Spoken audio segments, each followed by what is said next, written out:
ബിലാൽ ഇബ്നു റബാഹ് റളിയല്ലാഹു അൻഹു അബൂബക്കർ സിദ്ദീഖ് റളിയല്ലാഹു അൻഹുവിന്റെ സമ്മതപ്രകാരം മദീന വിടുകയാണ്.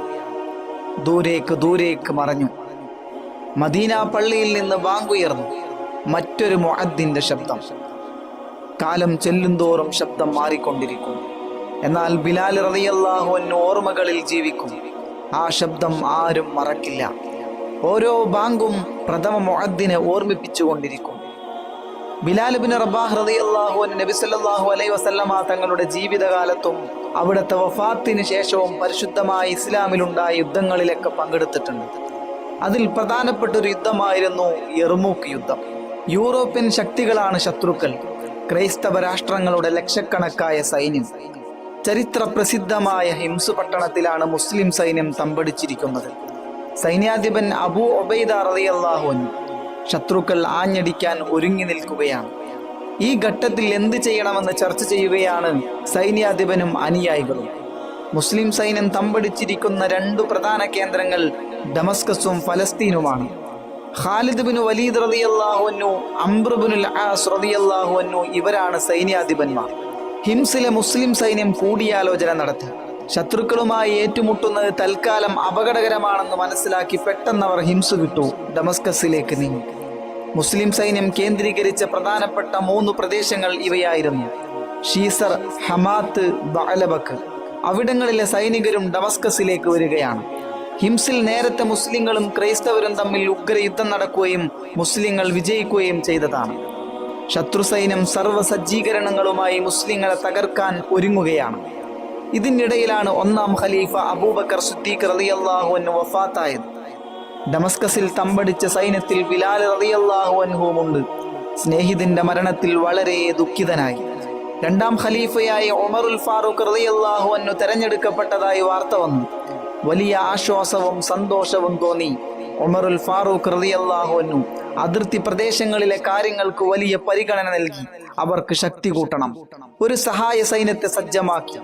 സയ്യിദ് ഇബ്നു ആമിർ റളിയല്ലാഹു അൻഹുവിനെ സേനാ നായകനാക്കി നിയമിക്കപ്പെട്ടു. ഈ സൈന്യം ഉടനെ തന്നെ ഡമസ്കസിലേക്ക് പുറപ്പെട്ടു. ശത്രുക്കളുടെ സന്നാഹങ്ങൾ ഭയാനകമാണെന്ന് കാണിച്ചുകൊണ്ട് ഡമസ്കസിൽ നിന്ന് സൈന്യാധിപൻ ഖലീഫയ്ക്ക് കത്ത് കൊടുത്തയച്ചു. കത്ത് മദീനയിൽ വായിച്ചു, ചർച്ച ചെയ്യപ്പെട്ടു. ഖലീഫ ഇപ്രകാരം മറുപടി അയച്ചു: എതിരാളികൾ ധൂമപടലങ്ങൾ പോലെയാണ്. നിങ്ങൾ നന്നായി നോദിയാൽ ധൂമപടലങ്ങൾ പറന്നുപോകും. ഒരേ ഘട്ടത്തിൽ പല സംഭവങ്ങൾ നടക്കുന്നു. അബൂ ഉബൈദ റളിയല്ലാഹു അൻഹുവും സംഘവും ഡമസ്കസിൽ നിന്ന് പുറപ്പെട്ട് യർമൂക്കിൽ വന്ന് തമ്പടിക്കുന്നു. സയ്യിദ് ഇബ്നു ആമിറിന്റെ നേതൃത്വത്തിലുള്ള സഹായ സൈന്യവും യർമൂക്കിലെത്തുന്നു. ഖലീഫയുടെ കത്തുമായി ദൂതൻ യർമൂക്കിലെത്തി. ഈ ഒത്തുചേരൽ മുസ്ലിം സൈന്യത്തെ ആവേശം കൊള്ളിച്ചു. ശത്രുക്കൾ ധൂമപടലങ്ങൾ പോലെ. അവരെ തകർക്കാൻ പ്രയാസമില്ല. വലതുഭാഗത്തും ഇടതുഭാഗത്തും നിലയുറപ്പിക്കേണ്ട സൈന്യത്തെ നിശ്ചയിച്ചു. വലതുഭാഗത്തെ സൈന്യത്തെ മുആദ് ബിൻ ജബൽ റളിയല്ലാഹു അൻഹു നയിക്കും. ഇടതുഭാഗത്തെ സൈന്യത്തെ നയിക്കുന്നത് ഖബ്ബാത്ത് ബിൻ അതീമ റളിയല്ലാഹു അൻഹു. കാലാൾപ്പടയെ നയിക്കുന്നത് ഹാഷിം ബിൻ ഉത്ബ റളിയല്ലാഹു അൻഹു. ബിലാൽ ഇബ്നു റബാഹ് റളിയല്ലാഹു അൻഹു ധീരയോദ്ധാവായി രംഗത്തുണ്ട്. 2 ലക്ഷം സൈനികരുടെ ശത്രുസേന മുമ്പോട്ട് നീങ്ങി വരികയാണ്. യർമൂക്ക് യുദ്ധം അതിശക്തമായിരുന്നു. ഖാലിദ് റളിയല്ലാഹു അൻഹു, അബൂ ഉബൈദ റളിയല്ലാഹു അൻഹു എന്നിവരുടെ ബുദ്ധിപൂർവമായ നീക്കങ്ങൾ ആരെയും അതിശയം കൊള്ളിപ്പിക്കുന്നതായിരുന്നു. ഹിറാക്ലിയസ് ചക്രവർത്തിയുടെ വൻ സൈന്യത്തെ പരാജയപ്പെടുത്താൻ ലോകത്ത് ഒരു ശക്തിയില്ല. അതാണ് അവരുടെ വിശ്വാസം. യുദ്ധം നടക്കുമ്പോൾ ഹിറാക്ലിയസ് അന്താക്കിയയിലാണുള്ളത്. തന്റെ സൈന്യത്തിന്റെ വിജയ വാർത്തയ്ക്ക് കാത്തിരിക്കുകയാണ്. മുസ്ലിം സൈന്യം വിജയിച്ചുവെന്ന വാർത്തയാണ് അദ്ദേഹം കേട്ടത്. മുസ്ലിങ്ങൾ തന്നെ പിടികൂടും. അതിനു മുമ്പ് സ്ഥലം വിടാം. കോൺസ്റ്റാന്റിനോപ്പിളിലേക്ക് പോവാം. സിറിയ ഐശ്വര്യത്തിന്റെ കളിത്തൊട്ടിൽ. പച്ച പിടിച്ച കൃഷിയിടങ്ങൾ, പഴങ്ങൾ വിളയുന്ന തോട്ടങ്ങൾ, പാഞ്ഞൊഴുകുന്ന അരുവികൾ എല്ലാം കൈവിട്ടുപോയി. മുസ്ലിങ്ങൾ കൈവശമാക്കി. ഇനിയൊരിക്കലും തനിക്കത് തിരിച്ചു കിട്ടില്ല. ഹിറാക്ലിയസ് ദുഃഖത്തോടെ സിറിയയോട് യാത്ര പറഞ്ഞു. ഐശ്വര്യം നിറഞ്ഞ വലിയൊരു ഭൂപ്രദേശം മുസ്ലിങ്ങൾക്ക് സ്വന്തമായി. ഈ വിജയം ഖലീഫ റളിയല്ലാഹു അൻഹുവിനെ വളരെയധികം സന്തോഷം കൊള്ളിച്ചു. അള്ളാഹുവിനെ ദീർഘനേരം വാഴ്ത്തിക്കൊണ്ടിരുന്നു. അബൂ ഉബൈദ റളിയല്ലാഹു അൻഹുവും ഒരു സൈനിക വിഭാഗവും ഹിംസിലേക്ക് തന്നെ തിരിച്ചുപോയി. വിജയം അവരെ കാത്തിരിക്കുകയായിരുന്നു. ഖാലിദ് ബിൻ വലീദ് റളിയല്ലാഹു അൻഹു ഹലബ് എന്ന പ്രദേശത്തേക്കും മാർച്ച് ചെയ്തു. ബൈസന്റാക്കിയക്കാർ ഖാലിദ് റളിയല്ലാഹു അൻഹുവിനെയും സൈന്യത്തെയും നശിപ്പിക്കാൻ പദ്ധതിയിട്ട് കാത്തിരിക്കുകയാണ്. ഖാലിദ് റളിയല്ലാഹു അൻഹു സൈന്യവുമായി നഗരമധ്യത്തിൽ പ്രത്യക്ഷപ്പെട്ടു. ക്രൈസ്തവ ലോകത്തെ അമ്പരപ്പിച്ചു. റോമൻ സൈന്യം പ്രതിരോധിക്കാനാവാതെ പിന്തിരിഞ്ഞോടി അന്താകിയായിൽ അഭയം തേടി. കോട്ടയിൽ കയറി വാതിലടച്ചു.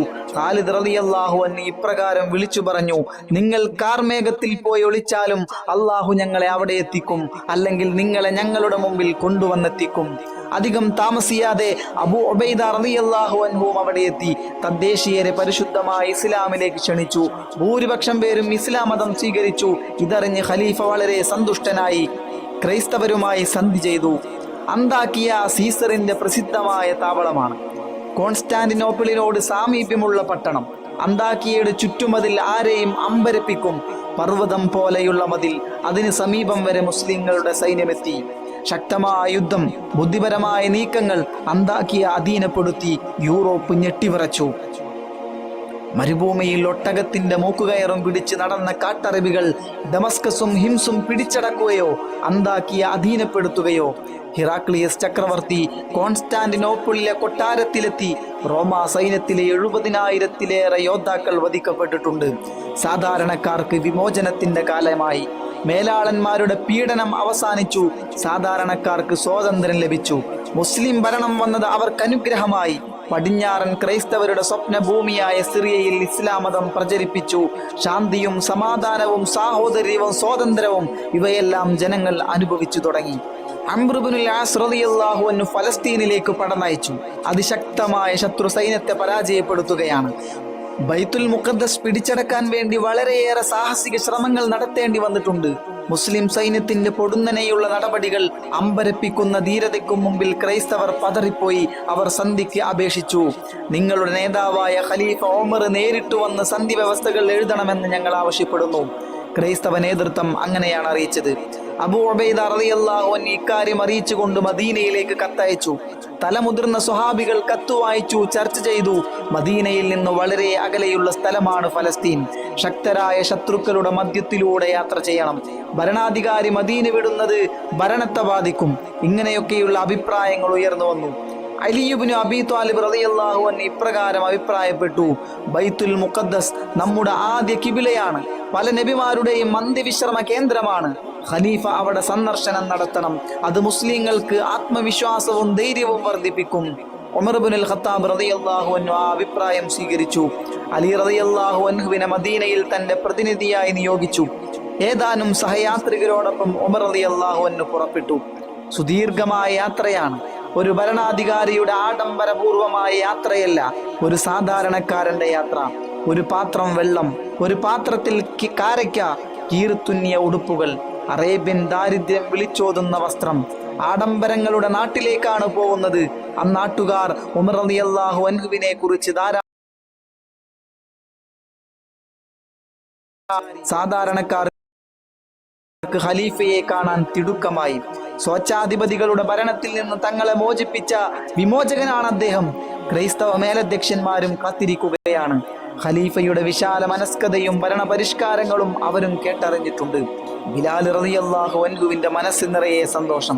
തന്റെ നേതാവ് വരികയാണ്. അത്ഭുതകരമായ നേട്ടങ്ങൾ കാണാൻ തന്നെ എത്രയോ തവണ നേതാവ് എന്ന് വിളിച്ചിട്ടുണ്ട്. അബൂബക്കർ നമ്മുടെ നേതാവാണ്, നമ്മുടെ നേതാവിനെ മോചിപ്പിച്ച നേതാവ്. അത് കേൾക്കുമ്പോൾ വിനയത്തോടെ ബിലാൽ തങ്ങൾ പറയും: ഞാനൊരു നീഗ്രോ വംശജൻ, ഇന്നലെ വരെ അടിമയായിരുന്നു. ആദ്യത്തെ മുഅദ്ദിൻ, എല്ലാവരും തന്നെ ആദരിക്കുന്നു. ബാങ്ക് വിളി നിർത്തിയിട്ട് കൊല്ലങ്ങളായി, ഇനി വിളിക്കാൻ വയ്യ. അതിർത്തി പ്രദേശങ്ങളിൽ വമ്പിച്ച യുദ്ധങ്ങളാണ് നടന്നത്. അതിൽ പങ്കെടുക്കാൻ കഴിഞ്ഞത് ബിലാൽ റളിയല്ലാഹു അൻഹുവിന്റെ മഹാഭാഗ്യം. അമീറുൽ മുഅ്മിനീനെ സ്വീകരിക്കാൻ അബൂ ഉബൈദയും സംഘവും പുറപ്പെട്ടു. വഴിയിൽ വെച്ച് അവർ കണ്ടുമുട്ടി. ഉമർ റളിയല്ലാഹു അൻഹുവിന്റെ വസ്ത്രങ്ങളും യാത്രാ സജ്ജീകരണങ്ങളും കണ്ടപ്പോൾ അവർക്ക് വിഷമം തോന്നി. ക്രൈസ്തവ നേതാക്കൾ വില കൂടിയ വസ്ത്രങ്ങൾ ധരിച്ചാണ് ഖലീഫയെ സ്വീകരിക്കാനെത്തുക. ഖലീഫ ഫക്കീറിനെ പോലെ ചെന്നാൽ അവർക്കെന്ത് തോന്നും? ധരിച്ചിരിക്കുന്നത് കമ്പിളി വസ്ത്രം, 14 സ്ഥലത്ത് കണ്ടം വെച്ച് തുന്നിയിട്ടുണ്ട്. കീറിപ്പറിഞ്ഞ വസ്ത്രം. നല്ലൊരു കുതിരയെയും വില കൂടിയ വസ്ത്രങ്ങളും കൊണ്ടുവന്നു. അമീറുൽ മുഅ്മിനീൻ, ഈ വേഷം ഇന്നാട്ടിലേക്ക് പറ്റിയതല്ല. അത് മാറ്റി ഈ പുതിയ വസ്ത്രം ധരിച്ചാലും. ഖലീഫയ്ക്ക് കാര്യം മനസ്സിലായി. ഖലീഫയുടെ ഗൗരവം നിറഞ്ഞ ഉപദേശം: സഹോദരന്മാരെ, അള്ളാഹു നമ്മെ പ്രതാപവാന്മാരാക്കിയത് ഇസ്ലാമിലൂടെയാണ്. നമുക്ക് അന്തസ് നേടിയെടുക്കാൻ അത് മതി. പഴയകാലം മറക്കരുത്. നിങ്ങൾ ജനങ്ങളിൽ ഏറ്റവും നിന്ദ്യരും ദുർബലരുമായിരുന്നു. പിന്നീട് അള്ളാഹുവാണ് നിങ്ങളുടെ അന്തസ് ഉയർത്തിയത്. ഹിംസും അന്താക്കിയും ഫലസ്തീനും അവൻ നിങ്ങൾക്ക് അധീനപ്പെടുത്തി തന്നു. നിങ്ങൾ കുതിരയിലും വസ്ത്രങ്ങളിലും മറ്റ്